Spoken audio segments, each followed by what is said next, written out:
आराधना मिश्रा अपने YouTube channel Sanskrit आराधना से आप सभी मित्रों का स्वागत करती हूँ। तो चलिए फ्रेंड्स देखते हैं, जैसा कि अभी मैंने ऑनलाइन प्रश्नोत्तरी कराना शुरू किया है, तो आप सभी मित्र जरूर देखिए और जो भी मित्र हमारे चैनल को सब्सक्राइब नहीं किए हैं तो सब्सक्राइब जरूर कीजिए, वीडियो को लाइक करिए और मित्र तक शेयर करिए। इसके पहले मैंने 2 वीडियो वन लाइनर अपलोड कर दी है जो कि संस्कृत व्याकरण से संबंधित थी, और आज भी वन लाइनर प्रश्नोत्तरी में कराने जा रहे हैं जो कि संस्कृत व्याकरण से ही संबंधित प्रश्नोत्तरी है। तो आप सभी मित्र जरूर देखिए। तो चलिए यहाँ देख लेते हैं। हमारा आज का पहला प्रश्न है जो कि वन लाइनर है, सिर्फ एक लाइन में आपको प्रश्न मिलेंगे, उत्तर मिलेंगे। तो देखते हैं, हमारा आज का पहला प्रश्न है, अष्टाध्यायी किसकी रचना है? तो अष्टाध्यायी किसकी रचना है? उत्तर हो जाएगा यहाँ पर आचार्य पाणिनि की। तो किसकी रचना हो जाएगी अष्टाध्यायी? आचार्य पाणिनि की रचना हो जाएगी। नेक्स्ट देखते हैं क्वेश्चन, अष्टाध्यायी में कितने अध्याय हैं? तो अष्टाध्यायी में कितने अध्याय हैं? उत्तर हो जाएगा 8 अध्याय है। अष्टाध्यायी में कितने अध्याय हैं? 8 अध्याय है। नेक्स्ट क्वेश्चन है, अष्टाध्यायी का समास विग्रह कीजिए। तो अष्टाध्यायी का समास विग्रह क्या होगा? तो यहाँ पर उत्तर हो जाएगा अष्टानाम अध्यायानाम समाहारा। अष्टानाम अध्यायानाम समाहारा द्विगु समास हो जाएगा किसमें? अष्टाध्यायी। और किसकी रचना है? पाणिनि की रचना है। कितने अध्याय हैं? 8 अध्याय है। नेक्स्ट क्वेश्चन आगे है, अष्टाध्यायी में कितने सूत्र हैं? तो अष्टाध्यायी में कितने सूत्र हैं? तो 3978, लगभग 4000 सूत्र दिया गया है किसमें? अष्टाध्यायी में। नेक्स्ट देखते हैं, अष्टाध्यायी के प्रत्येक अध्याय में कितने पाद हैं? तो अष्टाध्यायी के प्रत्येक अध्याय में कितने पाद हैं? तो 4 हो जाएगा। यहाँ पर 4 होगा। नेक्स्ट क्वेश्चन आगे है, शब्दानुशासन शब्द किसका पर्याय है? तो शब्दानुशासन शब्द किसका पर्याय है? तो उत्तर हो जाएगा यहाँ पर व्याकरण शास्त्र का।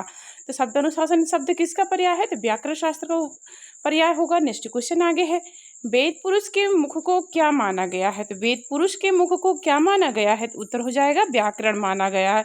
क्या माना गया है? व्याकरण माना गया है। नेक्स्ट देखते हैं आगे, यहाँ पर बहुत ही अच्छे प्रश्न है, वन लाइनर प्रश्न है, आप सभी मित्र देखिए और चैनल से जरूर जुड़िए, ऐसे ही प्रश्नोत्तरी आपको मिलती रहेगी।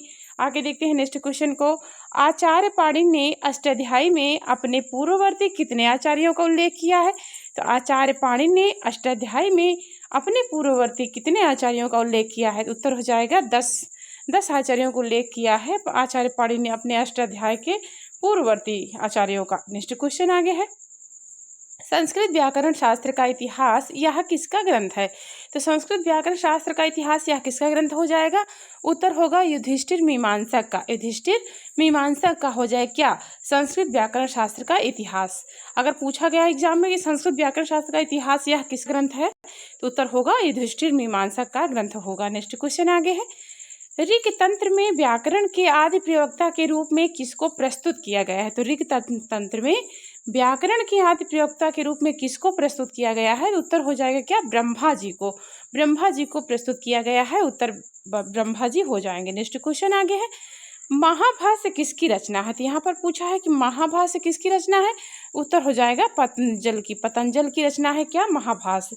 नेक्स्ट क्वेश्चन आगे है, थोड़ा सा बड़ा कर लेते हैं। यहाँ पर है कि महामुनि पाणिनि की माता का क्या नाम था? तो महामुनि पाणिनि यहाँ पर हो जाएगा आपका। तो पाणिनि की माता का क्या नाम था? तो उत्तर होगा दाक्षी।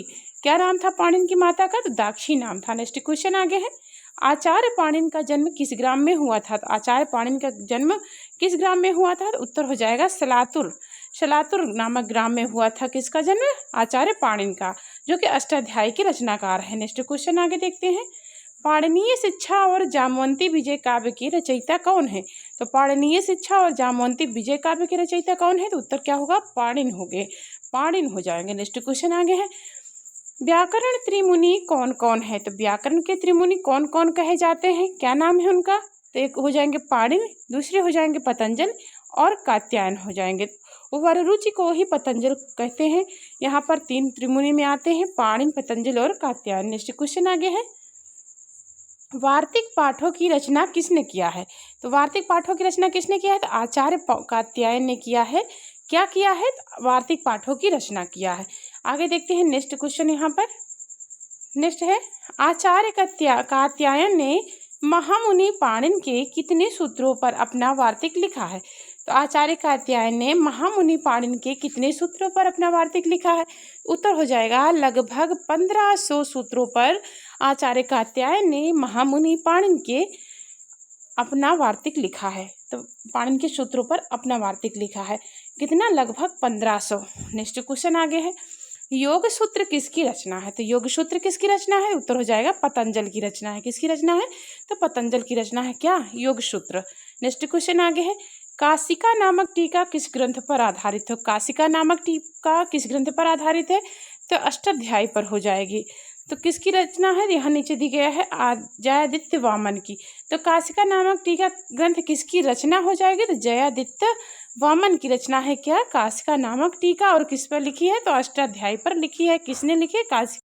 जयादित्य वामन ने। क्या लिखा है? तो काशिका नामक ग्रंथ की मतलब काशिका नामक टीका ग्रंथ लिखा है। नेक्स्ट क्वेश्चन आगे है, काशिका में कितने अध्याय हैं? तो काशिका में कितने अध्याय? 8 अध्याय हो जाएंगे। नेक्स्ट यहाँ देखते हैं, काशिका विवरण पंजिका और पदमंजरी के रचनाकार हैं। तो काशिका विवरण पंजिका और पदमंजरी के रचनाकार कौन है? तो यहाँ पर उत्तर हो जाएगा जिनेंद्र बुद्धि और हरदत्त मिश्र। कौन हो जाएंगे? तो जिनेंद्र बुद्धि की रचना क्या है? काशिका विवरण पंजिका। और हरदत्त मिश्र की रचना क्या है? पदमंजरी। नेक्स्ट देखते हैं यहाँ पर, वाक्यपदीय किस शास्त्र से संबंधित ग्रंथ है? तो वाक्यपदीय किस शास्त्र से संबंधित ग्रंथ है? तो उत्तर हो जाएगा व्याकरण। आगे यहाँ पर नेक्स्ट देखते हैं, तो ये लघु सिद्धांत कौमुदी का संज्ञा संधि प्रकरण, इस बुक से मैं ये प्रश्नोत्तरी करा रही हूँ। आप सभी मित्र जरूर देखिए, यहाँ पर नाम भी लिखा है। तो आगे देखते हैं नेक्स्ट को, वाक्यपदीय नामक व्याकरण ग्रंथ किसकी रचना है? तो भर्तृहरि की रचना होगी। किसकी रचना है? ये भर्तृहरि की है। नेक्स्ट क्वेश्चन आगे है, सिद्धांत कौमुदी के रचनाकार कौन है? तो सिद्धांत कौमुदी के रचनाकार कौन है? तो भट्टोजी दीक्षित। कौन है? तो भट्टोजी दीक्षित है। नेक्स्ट है, प्रौढ़ मनोरमा और शब्द कौस्तुभ के रचनाकार कौन है? तो प्रौढ़ मनोरमा और शब्द कौस्तुभ के रचनाकार कौन है? तो भट्टोजी दीक्षित हैं। कौन है? तो भट्टोजी दीक्षित। भट्टोजी दीक्षित की रचना क्या है? प्रौढ़ मनोरमा और शब्द कौस्तुभ। नेक्स्ट क्वेश्चन आगे है, आचार्य वरदराज के गुरु कौन थे? आचार्य वरदराज के गुरु कौन थे? तो भट्टोजी दीक्षित थे। तो भट्टोजी दीक्षित कौन थे? मतलब आचार्य वरदराज के गुरु थे। यहाँ पर प्रश्न उल्टा सीधा जो भी बने आप बना के जरूर याद करिए। नेक्स्ट क्वेश्चन आगे है, वरदराजाचार्य के पिता का नाम क्या था? तो वरदराजाचार्य के पिता का नाम क्या था? तो श्री दुर्गा तनय। क्या नाम था? तो श्री दुर्गा तनय। श्री दुर्गा तनय किसके पिता का नाम था? तो वरदराजाचार्य के पिता का नाम था। नेक्स्ट आगे देखते हैं क्वेश्चन को, तो वरदराजाचार्य के प्रमुख ग्रंथ कौन कौन से हैं? तो वरदराजाचार्य के जो प्रमुख ग्रंथ हैं कौन कौन से? बहुत महत्वपूर्ण ग्रंथ लिखे हैं, देख लीजिए यहाँ पे। एक है लघु सिद्धांत कौमुदी, दूसरा है मध्य सिद्धांत कौमुदी, तीसरा है सार सिद्धांत कौमुदी और चौथा है गीर्वाण पदमंजरी। तो कहते हैं 4 ग्रंथ हैं, लघु सिद्धांत कौमुदी, मध्य सिद्धांत कौमुदी और सार सिद्धांत कौमुदी और गीर्वाण पदमंजरी। किसने लिखा है? तो वरदराजाचार्य के प्रमुख ग्रंथ हैं। ये प्रमुख ग्रंथ हैं, 4 ग्रंथ हैं, लघु सिद्धांत कौमुदी, मध्य सिद्धांत कौमुदी, सार सिद्धांत कौमुदी और गीर्वाण पदमंजरी। नेक्स्ट क्वेश्चन आगे है, नागेश भट्ट के प्रमुख ग्रंथ कौन कौन से हैं? तो नागेश भट्ट के प्रमुख ग्रंथ कौन कौन से हैं? तो यहाँ पर हो जाएगा लघु शब्देन्दु शेखर, वैयाकरण सिद्धांत मंजूषा तथा परिभाषेन्दु शेखर। कितने हैं? 3 हो गए ना। तो लघु शब्देन्दु शेखर, वैयाकरण सिद्धांत मंजूषा तथा परिभाषेन्दु शेखर हो गए 3 ग्रंथ है किसके? नागेश भट्ट के। देखिए नेक्स्ट है, लघु सिद्धांत कौमुदी में कितने प्रकरण है? तो लघु सिद्धांत कौमुदी में कितने प्रकरण है? 7 हैं। अगर पूछ लिया कि 7 प्रकरण वाला ग्रंथ कौन सा है? तो लघु सिद्धांत कौमुदी। रामायण यहाँ पर संस्कृत व्याकरण के अंतर्गत ये आएगा। और जो यहाँ पर भूमिका दी जाती है लघु सिद्धांत कौमुदी और बाबूराम सक्सेना के, तो वहीं से प्रश्न है, बहुत अच्छे प्रश्न है। नेक्स्ट देखते हैं यहाँ पर आगे क्वेश्चन को, अष्टाध्यायी का प्रथम सूत्र कौन सा है? तो अष्टाध्यायी का प्रथम सूत्र कौन सा है? तो वृद्धिरादेश। वृद्धिरादेश अष्टाध्यायी का प्रथम सूत्र है। नेक्स्ट क्वेश्चन आगे है, लघु सिद्धांत कौमुदी का प्रथम सूत्र कौन सा है? तो यहाँ पर अभी तो वहाँ पूछ लिया आपका, यहाँ देख लेते हैं लघु सिद्धांत कौमुदी का प्रथम सूत्र कौन सा है? तो हलंत्यम है। ये लघु सिद्धांत कौमुदी का दिया गया है यहाँ पर, तो हलंत्यम होगा। और यहाँ पर देख लीजिए ये अष्टाध्यायी का पूछा था, वृद्धिरादेश हो जाएगा। नेक्स्ट क्वेश्चन आगे देखते हैं, लघु सिद्धांत कौमुदी का अंतिम सूत्र कौन सा है? तो लघु सिद्धांत कौमुदी का अंतिम सूत्र कौन सा है? यूनस्ति। यूनस्ति हो जाएगा। और अष्टाध्यायी का क्या है? तो आ है। अंतिम सूत्र क्या है? आ हो जाएगा। आगे नेक्स्ट देखते हैं, प्रदीप नामक महाभाष्य की टीका के रचनाकार कौन है? तो प्रदीप नामक महाभाष्य की टीका के रचनाकार कौन है? तो कैयट हो जाए। कौन है? कैयट है। कैयट की जो है महाभाष्य के टीका रचनाकार क्या है? नाम क्या है? तो प्रदीप। मतलब जो भी प्रश्न आपको समझ में आए, जैसे समझ में आए ऐसे ही पढ़िए, तो यहाँ पर याद हो जाता है प्रश्न। नेक्स्ट क्वेश्चन आगे है, प्रक्रिया कौमुदी किसकी रचना है? तो प्रक्रिया कौमुदी किसकी रचना है? तो रामचंद्र की रचना है। किसकी है? रामचंद्र की। आगे नेक्स्ट देखते हैं, सर्ववर्मा का व्याकरण ग्रंथ कौन सा है? तो सर्ववर्मा का व्याकरण ग्रंथ कौन सा है? तो कातंत्र व्याकरण। क्या है? तो कातंत्र व्याकरण है। नेक्स्ट देखते हैं, लघु सिद्धांत कौमुदी में कितने सूत्र हैं? तो यहाँ पर दिया गया है कि लघु सिद्धांत कौमुदी में कितने सूत्र हैं? तो 1272 सूत्र है। आगे नेक्स्ट है, माहेश्वर सूत्रों की संख्या कितनी है? तो 14 हो जाएंगे। तो माहेश्वर सूत्र कितने हैं? 14 है। नेक्स्ट क्वेश्चन आगे देख लेते हैं। यहाँ पर 14 माहेश्वर सूत्रों का प्रयोजन है। तो 14 माहेश्वर सूत्रों का क्या प्रयोजन है? तो प्रत्याहारों का निर्माण। तो यहाँ पर 14 माहेश्वर सूत्र जो होते हैं उनका क्या करना प्रयोजन होता है? तो प्रत्याहारों का निर्माण करना होता है। और हमारे कितने प्रत्याहार? 43 है टीजीटी में और 42 है पीजीटी में। नेक्स्ट देखते हैं क्वेश्चन, अच प्रत्याहार किसका बोध कराते हैं? अच प्रत्याहार किसका बोध कराते हैं? तो स्वरों का बोध कराते हैं। अच प्रत्याहार के अंतर्गत क्या आता है? स्वर आता है। नेक्स्ट क्वेश्चन आगे है, व्यंजनों का बोधक प्रत्याहार कौन है? तो व्यंजन किस में आते हैं सारे? तो हल प्रत्याहार में आते हैं। आगे नेक्स्ट क्वेश्चन है, सभी स्वरों और व्यंजनों का बोध किस प्रत्याहार में होता है? तो अल प्रत्याहार होते हैं जिसमें सभी स्वर और सभी व्यंजन आ जाता है। नेक्स्ट क्वेश्चन है, वर्ण समान्वय अथवा अक्षर समान्वय किसका पर्याय है? तो वर्ण समान्वय अथवा अक्षर समान्वय किसका पर्याय है? तो माहेश्वर सूत्रों का पर्याय है। किसका है? माहेश्वर सूत्रों का। नेक्स्ट है, माहेश्वर सूत्रों के अंतिम वर्णों की कौन सी संज्ञा है?